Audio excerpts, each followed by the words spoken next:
Salut et bienvenue dans une nouvelle vidéo. Début mai, le froid et la pluie ont brièvement fait leur retour, m'offrant ces belles vues sur la vallée inondée de nuages. Cela n'a pas empêché les jeunes pousses de continuer à bien se développer dans la serre, dont je vous ai montré la construction dans un épisode précédent.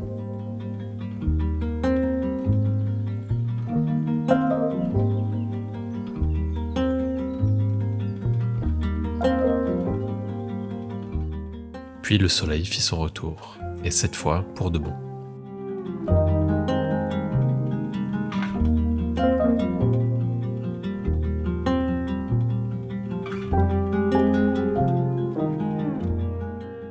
Les cultures mises en place sur la première terrasse du potager se développent tranquillement, et il est maintenant temps de s'occuper des terrasses en aval.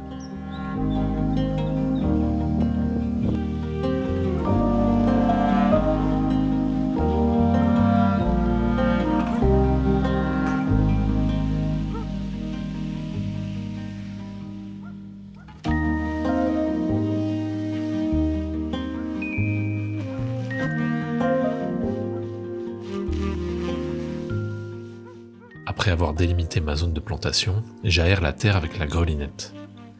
Ici, le travail se fait plus facilement que sur la terrasse supérieure, qui avait été partiellement compactée la saison dernière avec la présence d'une allée centrale.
Encore une fois, je répands un peu de compost sur la terre fraîchement retournée. Comme je l'expliquais précédemment, c'est une ressource dont je ne dispose pas en abondance, due à une mauvaise gestion de mon bac de compost. Un point à améliorer pour les prochaines années.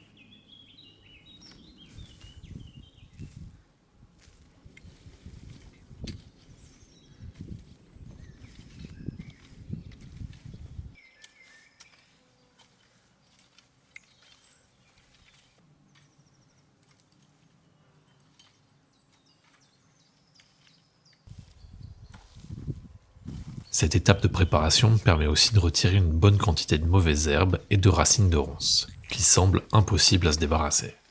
Je vais ensuite suivre un conseil que vous m'avez donné en commentaire et pailler ma zone de culture tout de suite après l'avoir travaillée pour éviter que le soleil ne la dessèche.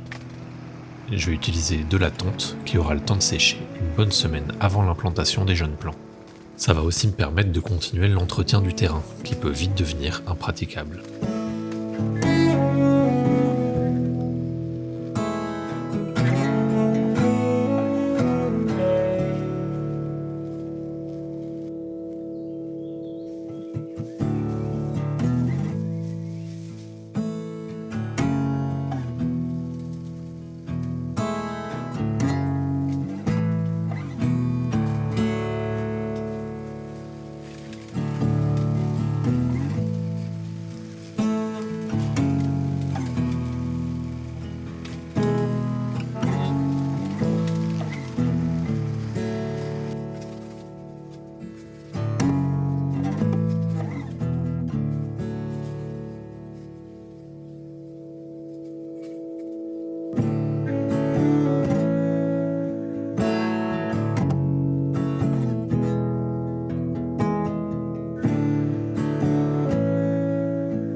J'étale donc ma précieuse récolte de tonte sur la planche de culture à peine préparée, en veillant à ne pas dépasser les 5 cm d'épaisseur.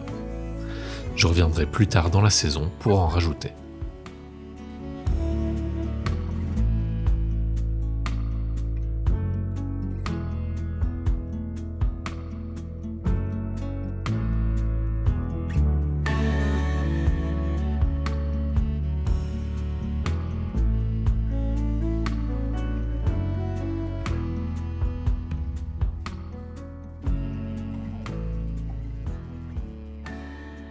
Après ça, la traction de la tondeuse a arrêté de fonctionner. Il faut dire que je n'hésite pas à positionner la lame assez basse et qu'il m'arrive souvent de passer sur une pierre tombée d'un muret ou sur de petites souches dissimulées dans les hautes herbes.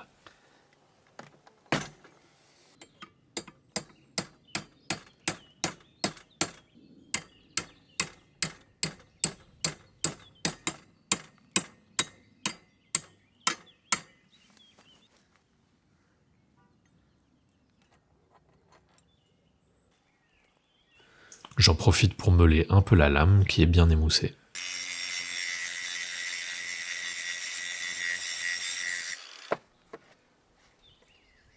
Enfin, il n'y a plus qu'à replacer la courroie qui avait simplement sauté.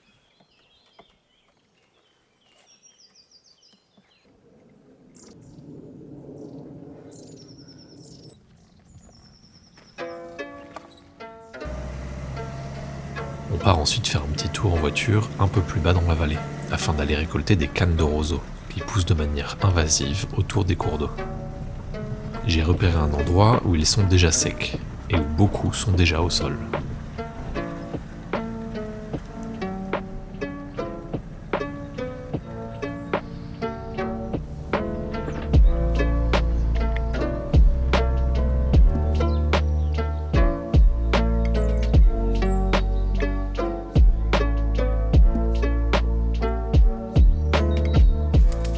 Je vais en récupérer une bonne quantité pour tutorer les pieds de tomates. Les cannes de roseau ont le diamètre parfait pour ça, et ils sont largement assez hauts.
J'enfonce les cannes d'une quinzaine de centimètres dans le sol, en faisant attention de ne pas les mettre trop proches des plants pour ne pas endommager les racines. Mes pieds de tomates sont plantés sur 2 lignes, de 3 à 4 pieds chacune. Je vais relier les cannes d'une ligne à l'autre à une hauteur d'environ 2 mètres, puis je vais les relier entre elles avec une canne horizontale. Et je vais en rester là pour le moment, mais je n'exclus pas de rajouter des diagonales plus tard pour rigidifier la structure. C'est la première année que je prends le temps de bien tutorer les tomates. J'espère que le résultat sera satisfaisant. En tout cas, j'aime beaucoup l'esthétique que ça donne au potager, qui prend tout de suite de la hauteur.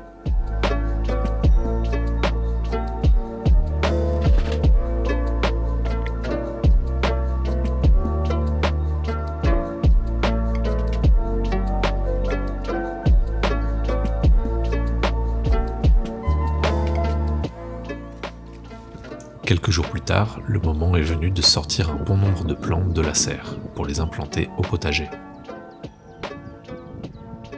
Évidemment, et je m'y attendais, je ne sais déjà plus trop quel plan est quoi, car la plupart de mes étiquettes sont maintenant illisibles.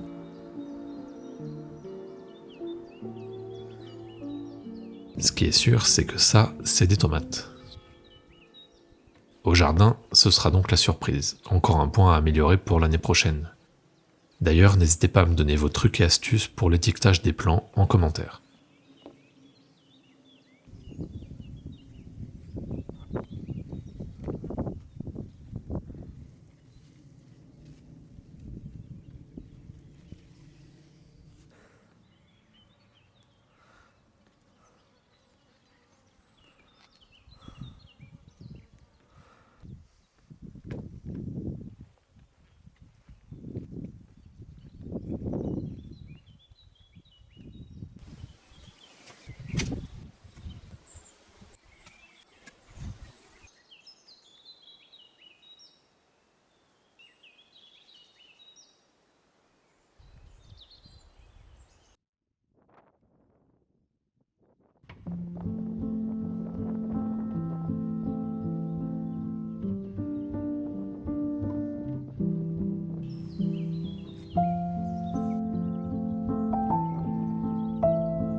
En retirant le paillage, je vois tout de suite la différence avec les terrasses pas encore couvertes.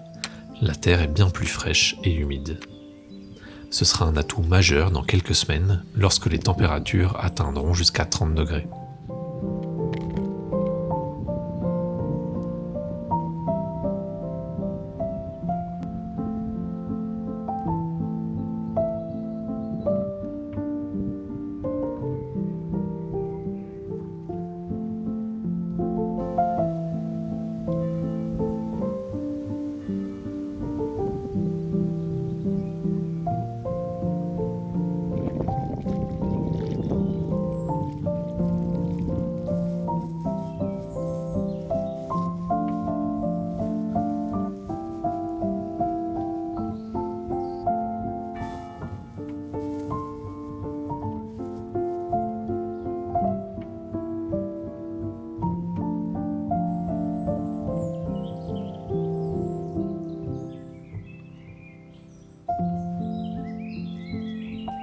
Je plante à tout va. Tomates, courgettes, haricots, butternut, potimarron, poireaux, oignons et compagnie. J'essaye d'alterner les zones de culture pour éviter la propagation d'éventuelles maladies, mais aussi dans un souci d'esthétique. Et vous l'aurez compris, je veux un potager aussi productif que joli.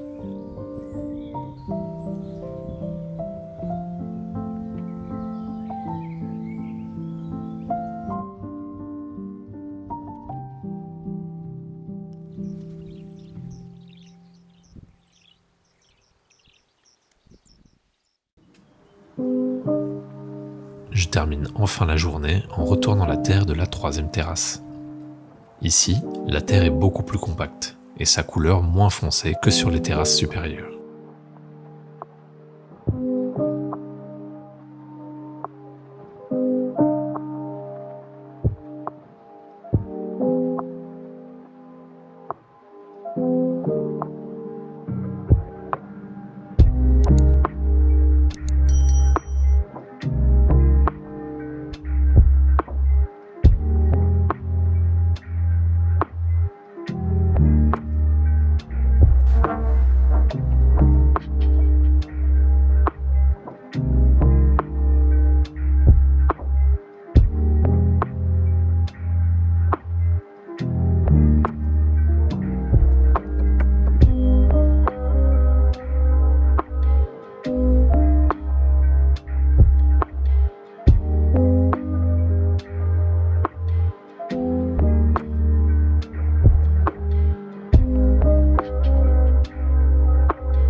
pas le temps de pailler le sol avant d'implanter les premiers pieds de tomates. Et pour suivre les recommandations de l'un d'entre vous, je vais éviter d'amener de la tonte fraîche à la base de ces jeunes plants. À la place, je vais utiliser un reste de chènevotte du chantier de la maison. La chènevotte, c'est une partie de la tige du chanvre qui a de très bonnes caractéristiques d'absorption de l'humidité. J'imagine donc que ça fera un bon paillage. Ça me permet en plus d'utiliser ce sac qui traîne dehors depuis plus de 2 ans et d'apprécier la résistance du chanvre à l'humidité, qui n'a presque pas pourri.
Au fur et à mesure, le potager se remplit et se densifie. Je progresse toujours un peu au feeling, car j'ai encore beaucoup à apprendre sur ce sujet aussi large que passionnant. C'est pour ça aussi que je n'hésite pas à beaucoup planter, afin d'expérimenter, de faire des erreurs, d'apprendre et de m'améliorer l'année suivante.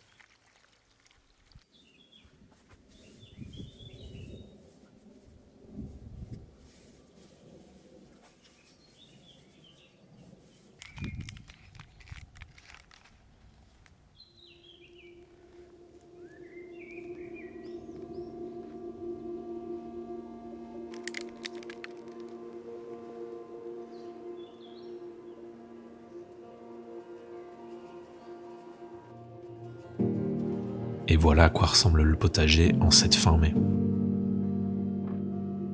Il reste encore quelques zones à exploiter qui seront sûrement dédiées à des semis tardifs ou à des plants que j'achèterai en jardinerie. Du reste, tout pousse relativement bien et je pense même pouvoir réaliser mes premières récoltes très prochainement. Ce sera donc pour une prochaine vidéo. Merci d'avoir suivi et à bientôt.